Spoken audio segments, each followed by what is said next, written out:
All right, y'all, welcome to another paid review. This time we are reviewing a remaster or redoing of Your Dead Coaster. Now, I reviewed this a year ago, or maybe it was 2 years ago. I totally forgot. But I remember making it very clear in the beginning that if you're going to be reading this, you're going to be watching this, you cannot and should not judge this as a manga. This is not a manga. It might resemble the manga art style, but the overall packaging, the overall product is not a manga at all. This is a web comic, right? A straight up web comic that is on even an old school type of web comic website. I mean, just look at the layout. This thing looks like a website from the early 2000s called Comic Fury, webcomic hosting. I said in the first review that this thing is a raw expression of emotions, expressing raw emotions packaged in a narrative. So anyone that comes and judge this as bad or weird solely based on the surface appearance of the art being scratchy and whatnot, then you're not listening to what I'm saying. And you're going to miss the value that this thing has. I dig this story, and I did dig the first one. I will say that this redoing or retelling of it, it's not confusing per se. I'm just wondering why here and there the author decided to do what he has done. But nonetheless, right off the bat, you can feel that this story is personal. This is an extrapolation from the author's reality. Not that he literally got on a roller coaster where there's demons and monsters, no. But in his own subconscious, so it feels, right? He has an awareness of his own subconscious fears, it seems. He has an awareness or I should say an awareness of the feelings of how he feels he is in our current reality. This is such a very, very good expression of how a young individual in his early 20s is perceiving reality, right? It's that good. If anyone was a doctor, a licensed psychologist, I mean, I'm not a licensed psychologist, but I am a psychologist, right? But most licensed psychologists would read this and be like, you need help, we need to book you in. We need to book you in, right? Because they're not artists. They just doctors and trained to medicate you even though you're not really sick. You're just trying to connect. That's the point of art, right? The point of why we all do art is to connect, right? Into a collective subconscious, into the ether, into the soul, and this got soul.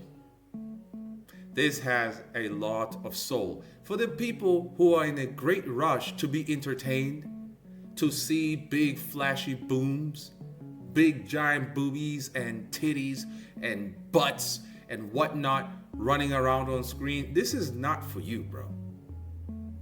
This is a raw expression of human emotion, a raw expression of where the author feels he is in reality.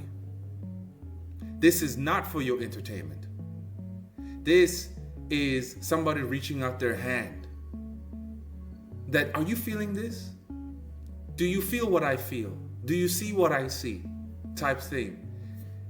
This has the feelings of, and this is not a diss, it might sound like a diss, right? But it's not. The feelings of a cave painting. Notice I didn't say art, the feelings of a cave painting. Cave painters thousands of years ago were recording their experiences.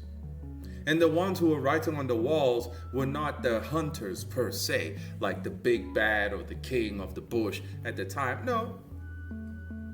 It was the humans who developed this need to express their experiences to the group in a way they could not do it through physical strength or personality and charisma. But what they could do was try to bond with the community with their expression through painting on the walls. And we are in the dark ages, as I've been saying, right? We are in the dark ages, but the dark ages were not as bad as this.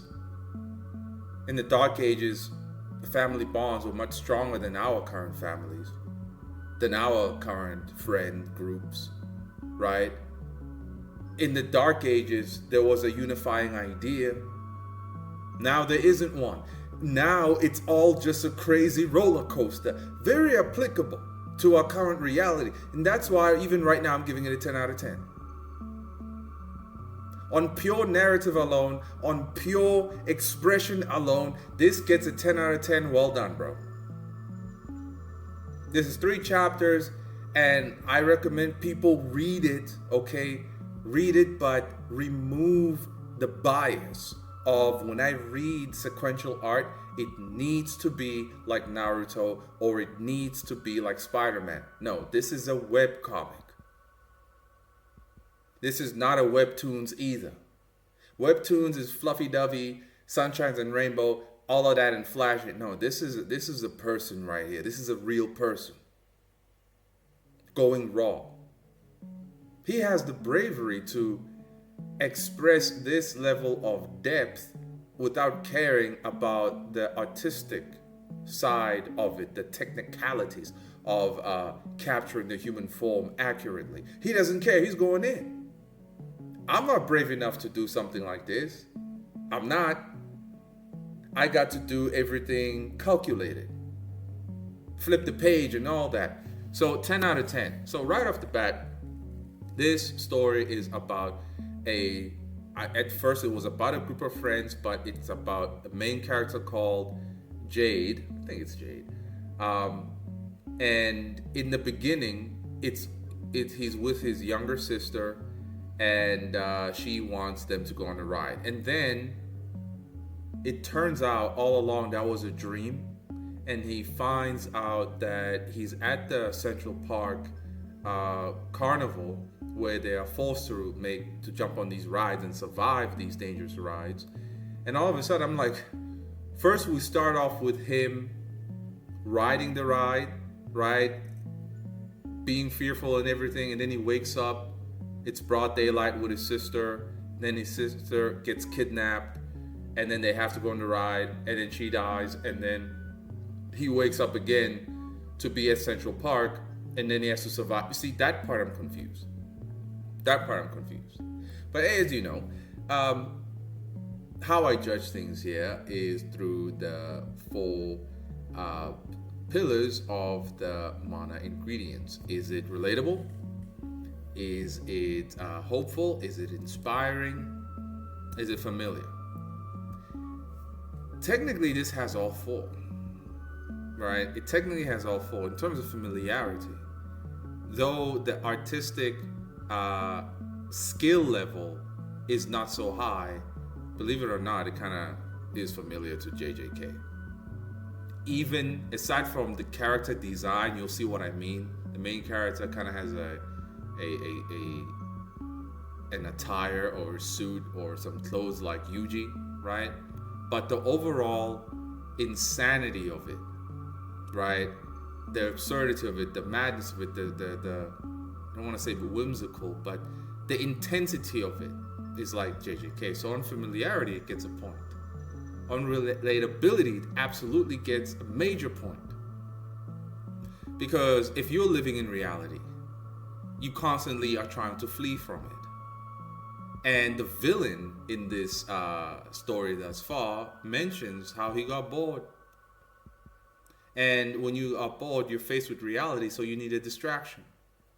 And how this main character technically has been using his family as a distraction, right? Using the optimism his sister has as a distraction, right? There's so much depth into it. Is it inspiring? Yes, because the main character hasn't given up. He wants to survive, right? So that's inspiring because it honestly looks like they're just not going to make it. Like they're not going to make it at all. Is it hopeful? Yes. even though the odds look stacked against them. But on the mere fact that the character ain't giving up, that gives some hope. That gives some hope. Now, right off the bat, let's have a look at an art style that I would compare it to, which is Impressionism. Now, I'm sure you all have heard me mention Impressionism a bit especially when I spoke about Seven Deadly Sins. How the author of Seven Deadly Sins, the way he used inks is almost like an impressionist artist, right? So, key defining characteristics about the impressionist style: visible brushstrokes, using short, thick, and rapid dabs of paint rather than smooth, blended lines. You can see the highlighter here. I don't know if bro did this digitally. It sure as heck feels like he did it traditional. So if he did do it digitally, it's fine. It gives the impression of it being done traditionally. It's just so raw, right? It's just so raw. Emphasis on light, using bright colors and studying how shadows and highlights shift with the time of day. I'm sure that wasn't intentional when he actually added that characteristic in his stuff, because here there would be moments of like a bright, saturated, highlighted area, like the blue here, or maybe some red. It really gives the impressionist vibe. And here's some more examples of impressionism, right? Look at that one over here. See that? That's real nice. Now, you actually have to be someone who appreciates art in its entirety. If you're just a hunchback who want to be entertained and consume like well done pictures, well, just tell AI to generate things for you. You can't really appreciate anything. You're just here to consume, right? Anyway, so it starts off with, in the beginning, it was light. And we see him crying. And he's looking back. And it's him and his sister. And they're seeing these entities in the darkness while they are riding on the roller coaster.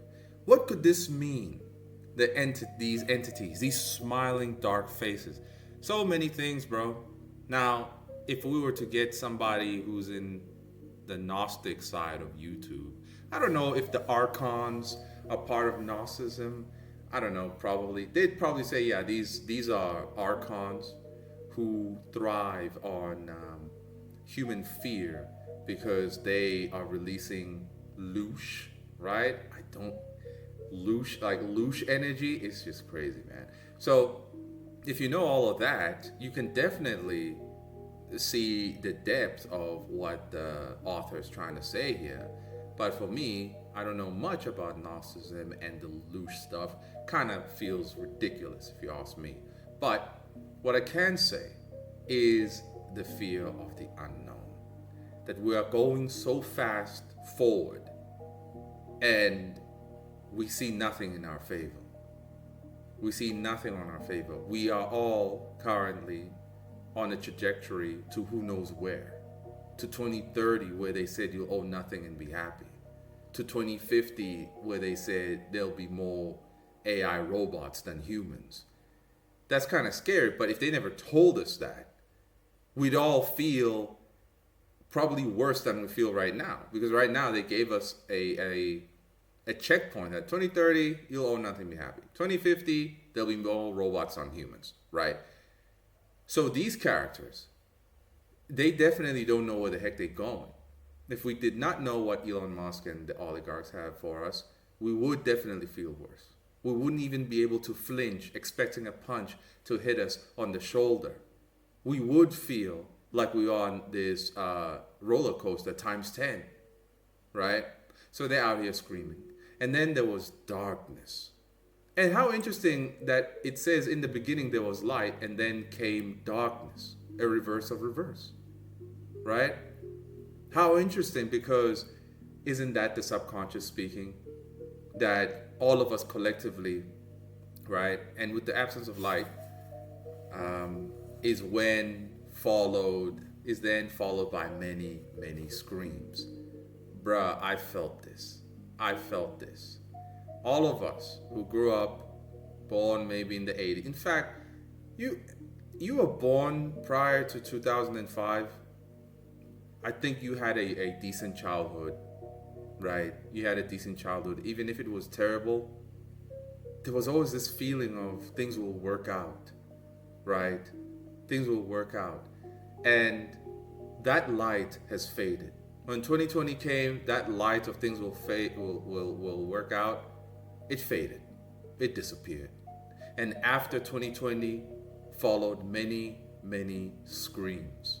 And from that year onwards, we've all been on a ride, being taken to who knows the hell where.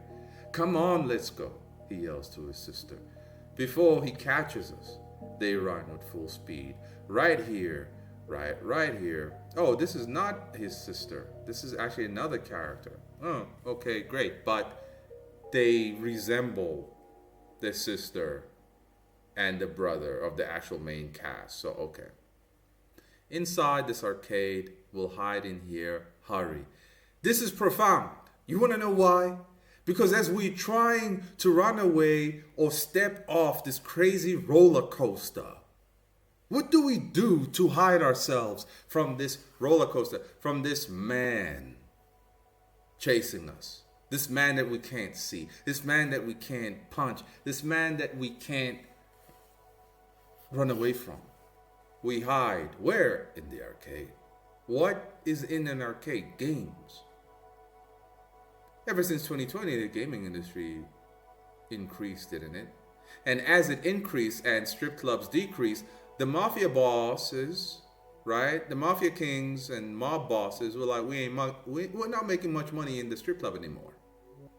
The oligarchs were like, we're not making much money in the strip club anymore. We can't wash our money in the strip club anymore. So what we gotta do is buy all these gaming companies.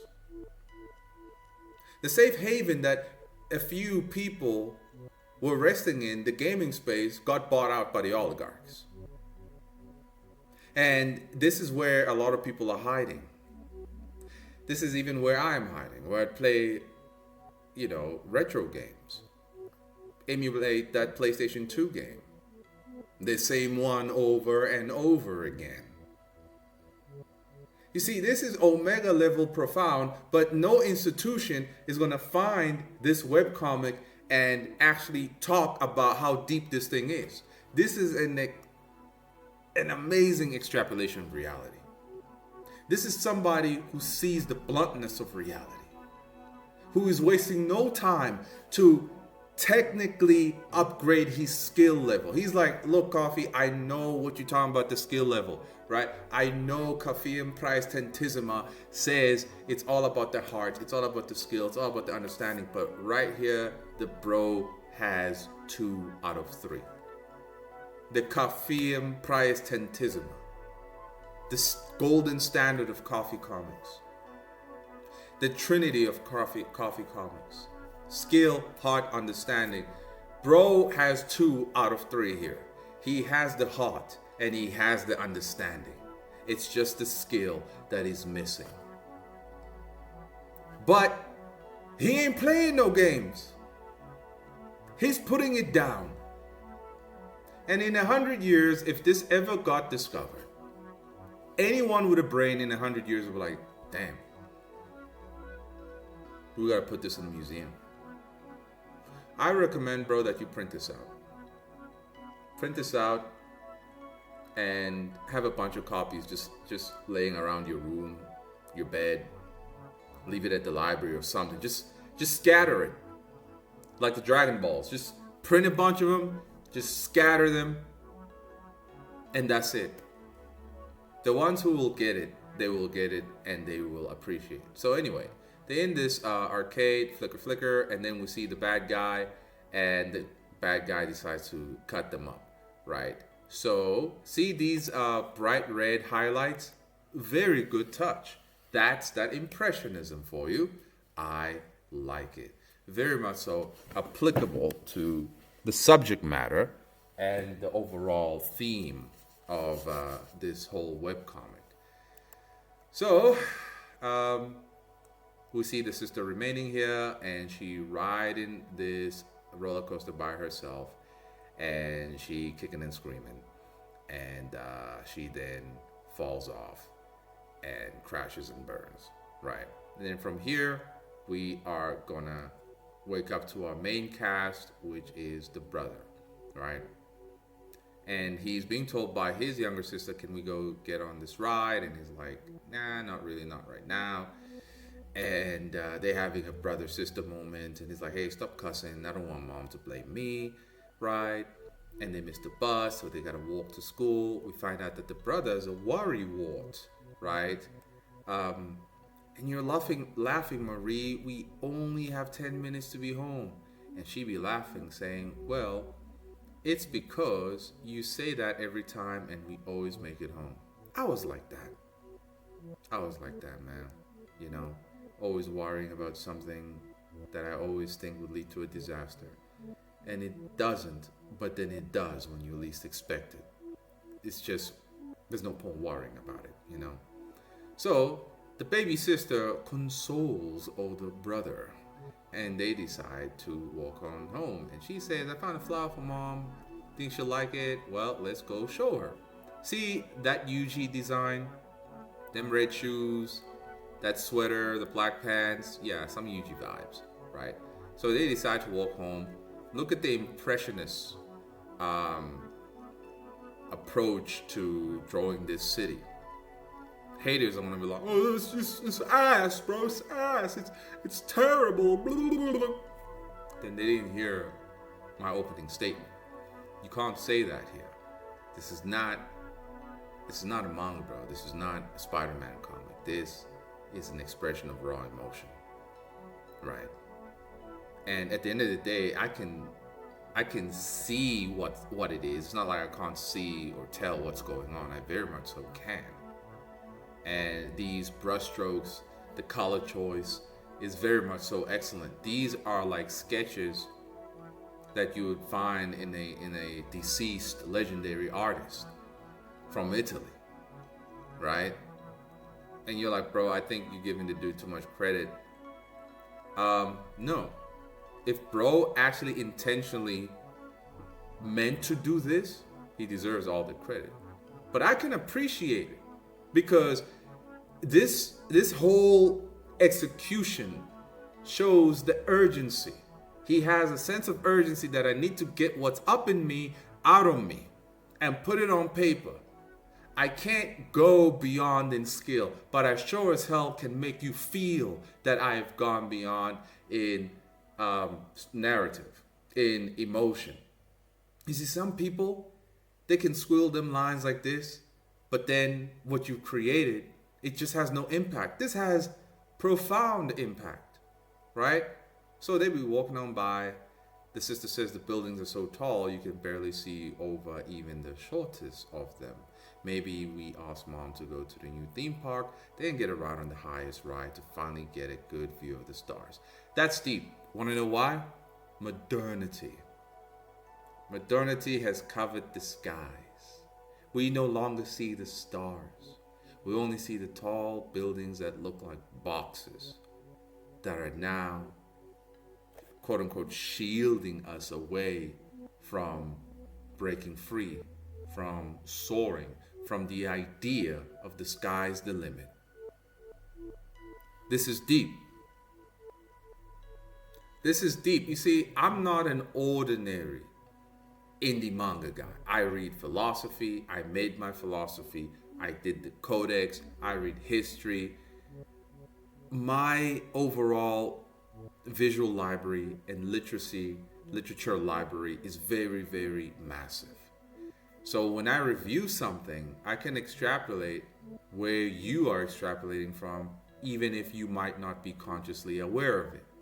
And that's why only here on this coffee are these reviews very special. That's $35 for a review, 60 pages. All right, so she says that, and then we are about to hear Big Brother's little nihilistic speech right now. He's like, "Hey, Marie, I wish you had a better older brother. I'm sorry." Marie's like, "What?" And I wish I was more like you. I feel like I have no drive, no motivation, unlike you. You live so carefree, kind of like life is your motivation. Yeah, man, this hit hard.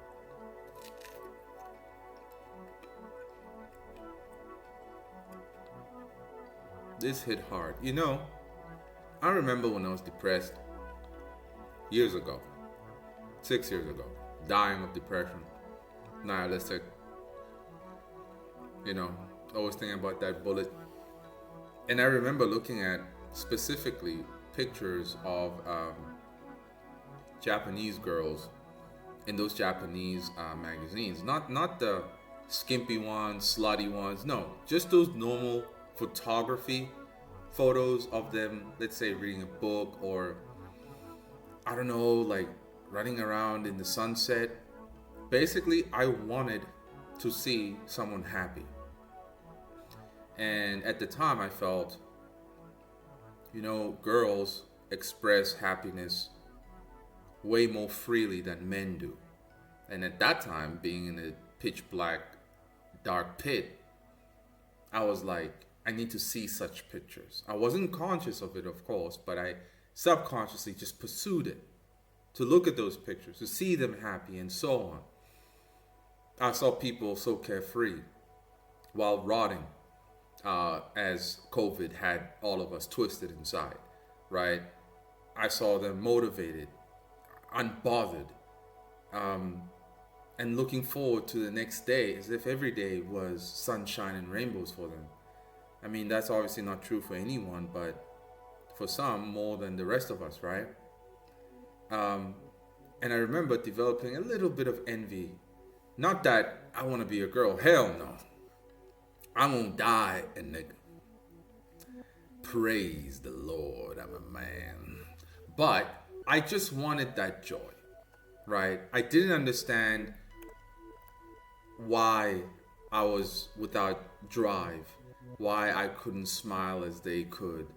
This kind of reminded me of that, right? But at the same time, you know, ignorance is bliss.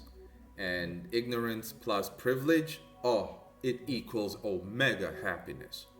At the end of the day, his little sister is just a kid who's still being taken care of, who still gets milk and cookies, who still gets the toys she wants, right? Who still has a mother and an older brother to hang out with. That's her world. That's all she needs. And each, so long as she has those two things, of course you're going to be happy. But as a man, right, that's not enough, because you know that can be taken away from you, right? Girls don't really have the same foresight as us. I mean, just look at the woman who got thrown off the bridge. She was on her phone about to record herself being thrown off doing bungee jumping, and the mother suckers didn't connect the safety belt. Let's quickly show that. Woman dies bungee jumping. Yeah, here it is. You see, Brazilian woman dies after rope jumping instructors failed to attach. Yeah, so this video is going around. The guys got arrested. They tried to run away. The rise of incompetence, right? But in all honesty, privilege and ignorance will make you a dodo bird or dodo brain like that, where you basically don't consider your own safety because you're so used to other people taking care of you. And I think the woman who died, that's exactly what happened.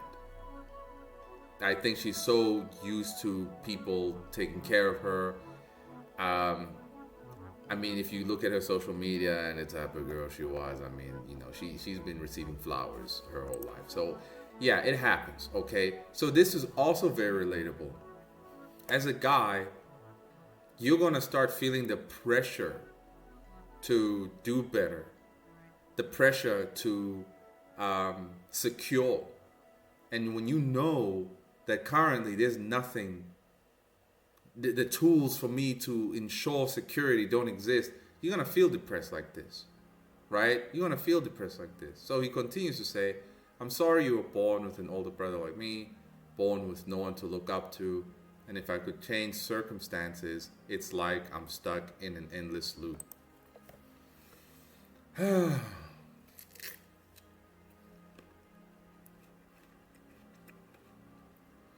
Amazing.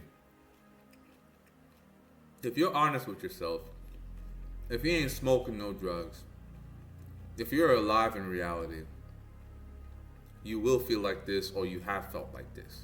Okay? And so that's why this story matters. That's why it's so relatable. So the sister says, "What? Okay, seriously, what?" And she gives, a little sister pep talk. I don't want to change my circumstances. That's profound, isn't it? You as a dude, you want to change it because you know that you're not in control. This little girl says she don't want to change it because she's still being taken care of. She doesn't understand.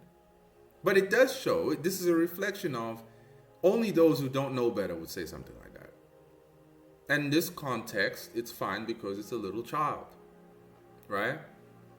So the brother wants to explain further. Just hear me out. It's just that your optimism in everything, even the little things, is really amazing, You're my younger sister, not even an inch to my waist, yet I still look up to you. Oh, how adorable. I guess that makes me kind of a loser, huh? Yeah, bro, sort of. And she whacks him, says, I don't think my big brother is a loser, right? I'm glad I have you as an older brother. You're so much more than you give yourself credit for. You see, this is also, honestly, guys are not used to getting compliments, man. Right? Now, some dudes, some people, let's be honest. Guys are not used to getting compliments, right? You might overhear somebody talking about you positively, like a girl, but you couldn't say it to your face. That's rare. That's really rare. But you might not hear it. The point is that you don't really know where you always stand as a guy. So the only way to measure where you stand is how much money you have in the bank. Look at Elon Musk. He's a trillionaire right now, right? Trillionaire, but he's still got no sauce. He got no drip, right? No sauce, no drip, no riz, no aura, nothing. He's still just a dork, right? He's still just a dork, and every hussy would just run him through, take his money and whatnot. He just has no aura, nothing.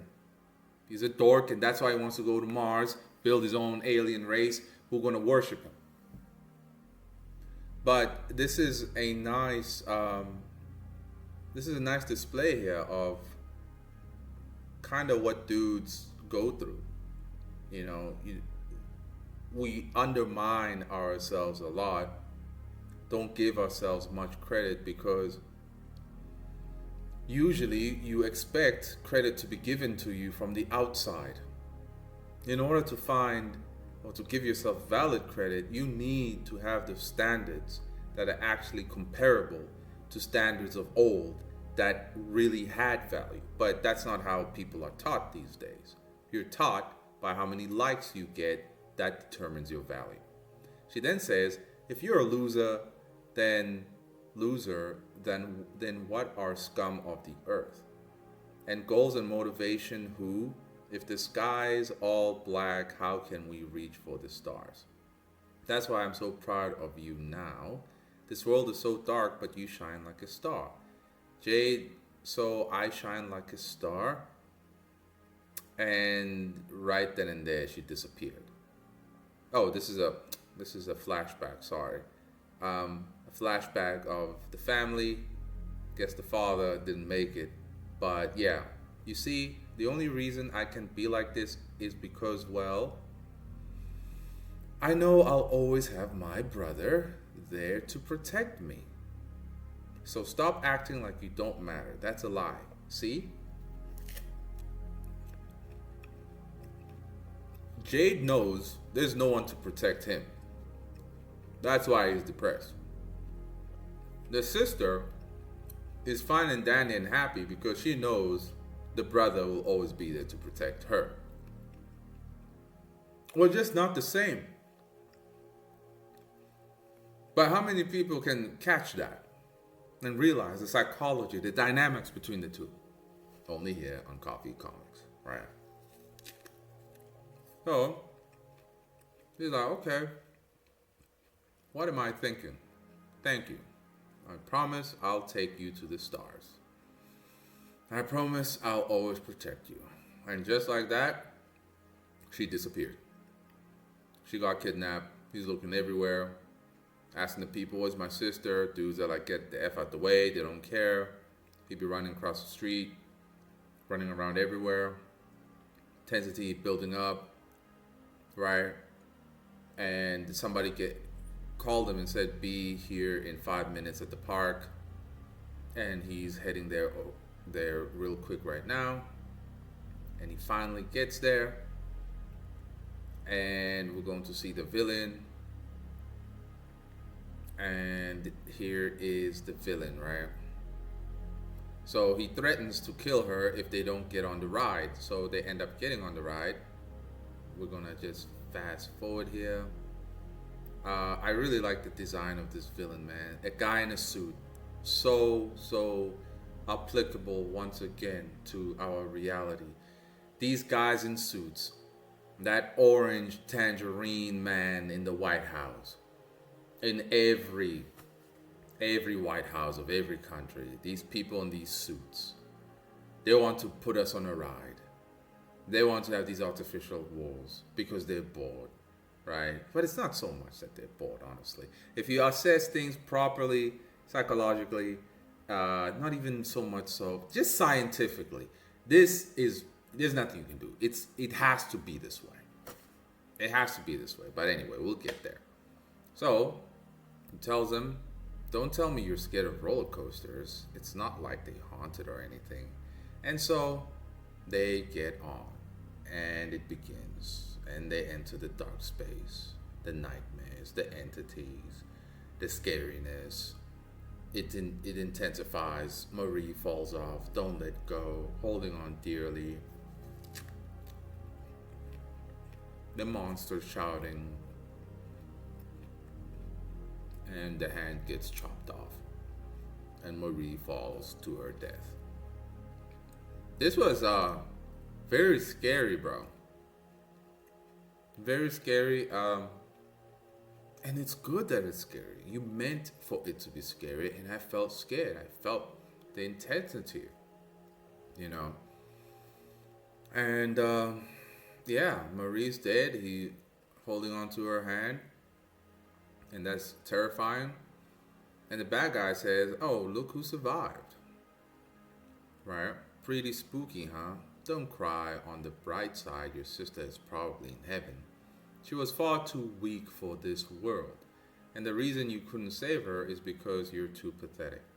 That is a nice way to gaslight someone who did not grow up in the jungle. They'll tell you that you're too pathetic, that's why you couldn't save your sister. But you're just a normal person. You're not Superman. You were not trained in the Shaolin temple, right? And it's just to humiliate you further, to ruin you, so they can suck up your reaction, right? He tries to hit the bad guy, but misses. Why did she have to die?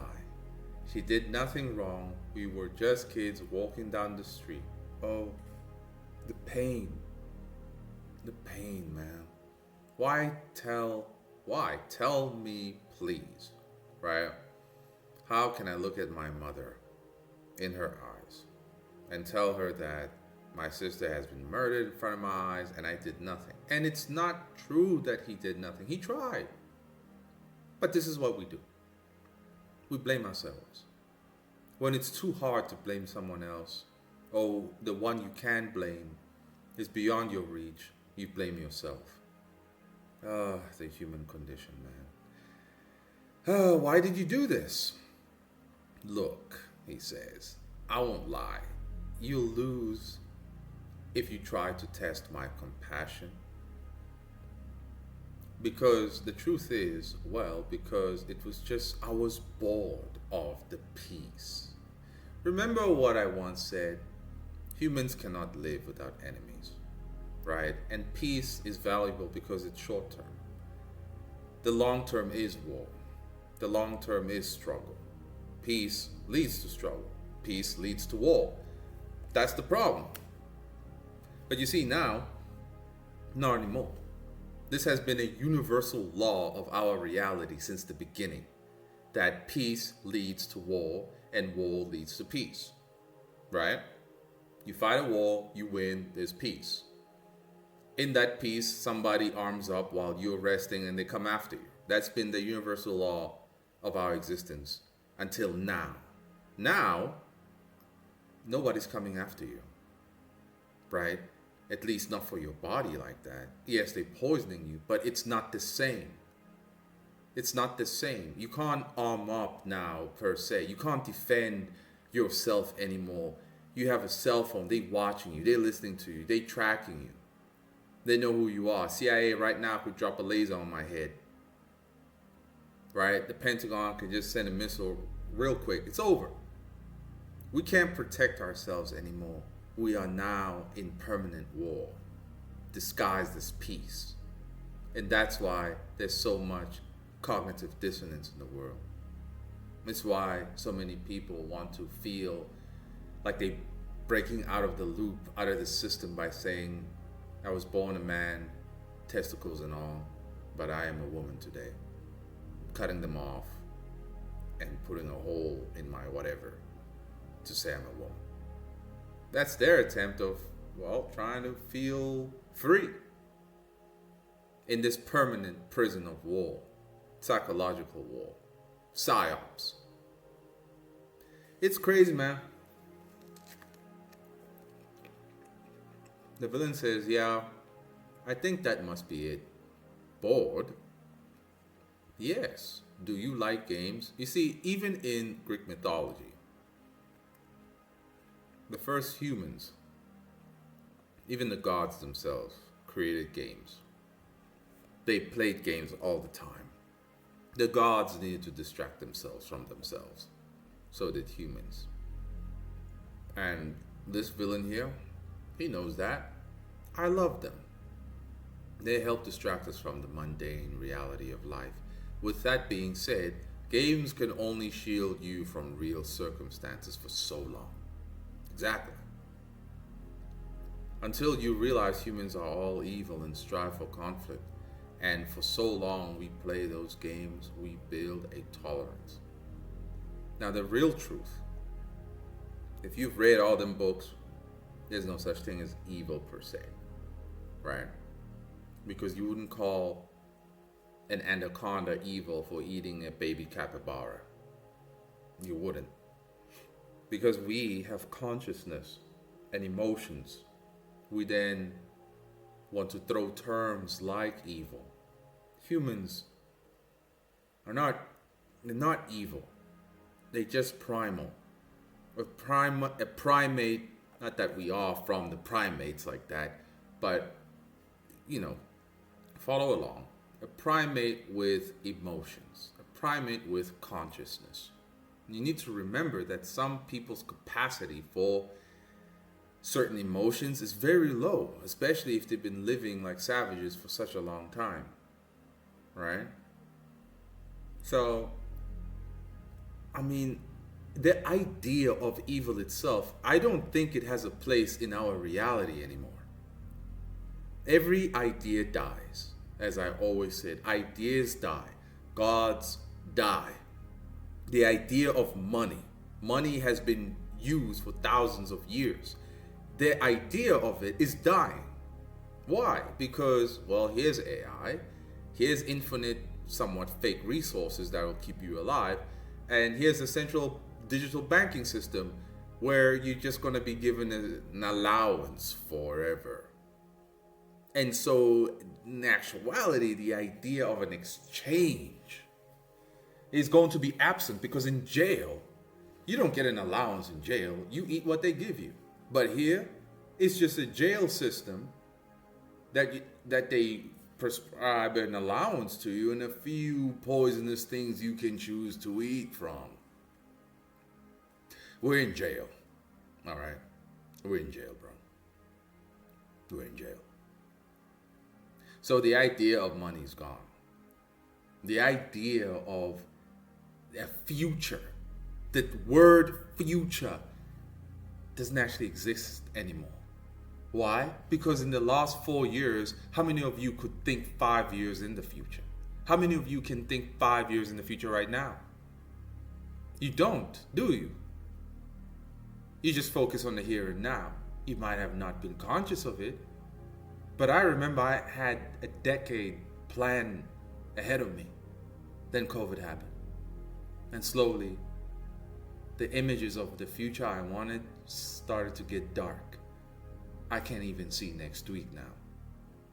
I can only see right now. The idea of a future is gone. And this story here, as short as it is thus far, is a nice, concise expression of all these disastrous feelings stemming from reality, is well captured. That's why I'm saying, bro, you got to print this. If somehow some miracle happens and the oligarchs all get blown to smithereens and there's a proper reset, but a proper reset would lead to actual people dying. So I don't know, maybe you'll be one of them. And so the people who survive, like, damn, we killed that nigga and he wrote this story. Well, we'll build a statue in his honor. Either way, it's worth it. It's worth printing, bro. Like, trust me. Villain says, those games we build a tolerance and then strive for a greater satisfaction. This is Schopenhauer's philosophy as well, that life is a pendulum swinging between boredom and pain. Pain and boredom. You get bored, leads to pain. You flee pain to experience pleasure, you get bored with that pleasure, leads to pain. That's Schopenhauer. So, well done, bro. Whether you knew Schopenhauer or not, you were in the same realm as Schopenhauer was. Your mind has elevated to the other side, where legends like Schopenhauer, Socrates, Plato, even me, we reside and take refuge in. Right? So well done. This is why this gets a 10 out of 10, bro. This is why. It's not, you can say it's a bias. Well, bro, you have a philosophical bias here. No, look. The philosophy dudes, they knew what they were talking about. It's not really a subjective expression of their perception of reality. No. It's a proper capturing of reality of that time, but also at a universal aspect. However, now the zone that we're entering into, well, slightly make those philosophies obsolete, slightly. But it's not like someone like Nietzsche never spoke about it. He did speak about it, calling people of this time the lost men. And those very lost men were then shown in Wall-E.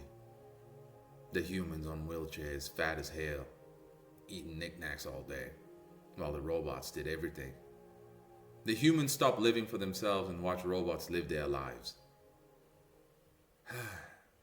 Anyway, so he makes the declaration that he's going to kill the villain. And then somehow he wakes up to see that it wasn't real, or it was a hallucination, and now he's here with a group of other people. And this then begins like it's some Squid Game scenario that all you guys got to survive all these roller coasters. 6 of them. And they all have different names. And the names are really scary and really cool, right? Like Twin Ouroboros, Spines, Dark Crimson, and the worst one, the Yakan Oyasumi coaster. This is awesome. So now it's becoming a survival horror. The way it started, I'm okay with it, because it kind of gave a introduction to the main character, Jade. But I just wonder how all these other characters are going to react to everything. So that's going to be really interesting to read. So I do ask you, bro, to write this story and finish it, man. It does not have to be 30,000 chapters. It doesn't even have to be 40 chapters. Let it just be one big graphic novel. Make it as big as you want, as much as it needs to be, right? And just scatter it, man. Put it everywhere. Leave it at the library, at the bar, at the mall. Because this is where we are. This is our reality. Just so well disguised in a sea of dopamine. As I scroll here, my brain is getting all kinds of foggy. I hate the scrolling system. But at the end of the day, this is a good extrapolation of reality. This is where we at. This gets a 10 out of 10. So, well done, bro. Well done. So for all of you who still like a review, it's still $35 for 60 pages, man. This was 3 chapters. So yeah, guys. Thank you for sending me this, man. I do feel refreshed. I do. You said you're 21 years old. Your mind is sharp to see all that is happening and to capture it within a narrative like this. To not feel the fear that you're not good enough. Because one thing that is true now, it doesn't matter if you're good enough. Shonen Jump won't take you in. It doesn't matter. That's the honest truth. It doesn't matter how good you are anymore. The institutions are not going to take you in. The zombies, the consumer, they only eat what they tell them to eat. So, I'm not saying that you should not improve on your artistic skill. But I understand that what takes priority right now is getting this done. Because artistic skill is not going to get you $5,000 anyway right now. So you are prioritizing. You are prioritizing heart and understanding. By all means. By all means. You are somebody who deserves an ascended name as well. You do. You're somebody who can be in the codex, right? Because you did it. You managed to actually achieve Kafium Praestantism. Just missing the skill element, but this is so deep and nourishing that it doesn't matter. Because another thing is that you're not even trying to do manga. You see, there are people who try to do a manga page and it looks jacked and you just cannot ignore it because you know what a manga is supposed to look like. You know what it's supposed to feel like, flow like. The panel flow is supposed to be a certain way and the person just jacked it up where you just cannot overlook it. This here is not somebody trying to do a manga. This is somebody expressing raw emotion. So thanks for sending this, man. I honestly feel recharged, refreshed. You deserve an ascended name. But get some more chapters done. And I think you're gonna have to come on up in here. Be part of an outreach of the custodian. Right? The Cultoris custodian. You're gonna have to join the outreach faction. You do. You're gonna have to join it, bro. The codex matters, people. I know some of you said you don't really understand it. You don't have to. If you don't, you're just not where the rest of us are yet. You're not in the same realm. So it is what it is. But anyway, you want yours? $35. Until next time.